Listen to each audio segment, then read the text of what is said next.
The Australian Olympic Committee has banned its athletes from two of Rio's most popular beaches during the evenings after the armed robbery of Olympic medalist Ryan Lochte and three other U.S. swimmers.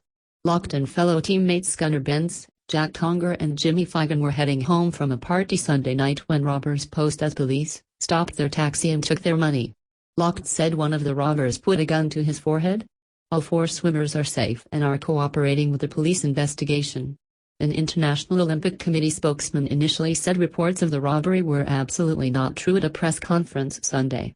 He then reversed himself and apologized, saying he was relying on initial information from the U.S. Olympic Committee that was wrong. Brazil's sports minister, Leonardo Pisciani, appeared to be critical of the swimmers, saying they were outside their places of competition and outside the appropriate time. Ban on beaches after 6 p.m. Responding to security concerns, the Australian Olympic Committee told its 422 athletes that Ipanema and Copacabana beaches, two of Rio's most popular tourist spots, are off limits after 6 p.m. The actual beaches at night have been subject to increased criminal activity since the games commenced, the Australian Committee's Mike Tankard said in a statement, adding that the adjacent boulevards were spared from the ban. Australian athletes were told not to wear their team uniforms and to tuck their accreditation inside their shirts when socializing during the evening. They must travel in groups of 3 or more and use a vehicle for any journey after 6 p.m., even for short distances, according to official guidance seen by CNN. Athletes have been reminded to inform someone of their whereabouts at all times. The instructions come as athletes start to enjoy themselves in Rio after the end of their competitions. Heavy police presence. The heavy presence of armed police on the city's streets is making tourists feel safe despite locks mugging, CNN's Marilia Bracchetto reported. I've been to Rio multiple times and have never seen this many police and armed forces out, she said.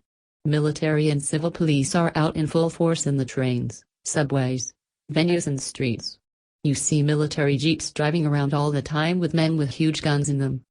Rio deployed 85,000 security officers for the Olympic Games, including state police, armed forces and external police forces. Some 3,000 vehicles are patrolling the city.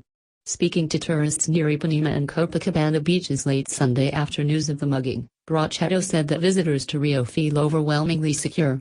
I was chatting with some Americans last night close to 2 a.m., and they all echoed the same sentiment. None of them felt any uneasiness of being out that late on the beach.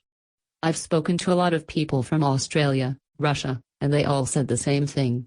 I don't really feel unsafe, everything is going great so far. Reporters questioned U.S. swimmer Nathan Adrian about whether he has felt safe in Rio. We have had an amazing support staff. The idea is that we feel safe without even knowing that the people are there protecting us, he said. You can spot it out eventually if you are around them for long enough, but the security department is keeping them where they need to be. Adrian said there were two ways of reacting to the robbery. That situation brings everyone down, or everyone else tries to bring them up. The cool thing about Team USA is that we have been good about bringing everyone up. That is what is really special about us. Guidance for staying safe in Rio includes maintaining awareness of your surroundings, avoiding walking around alone at night and using a reliable cab service or Uber. Don't get into the first car you see. If you are a famous and highly recognizable swimmer, you definitely should not be hopping into any taxi, Bracchetto said. Civil police investigating the robbery have urged the taxi driver to come forward, but no one has so far. Lock mugging comes after a series of incidents that have brought Rio's safety into question.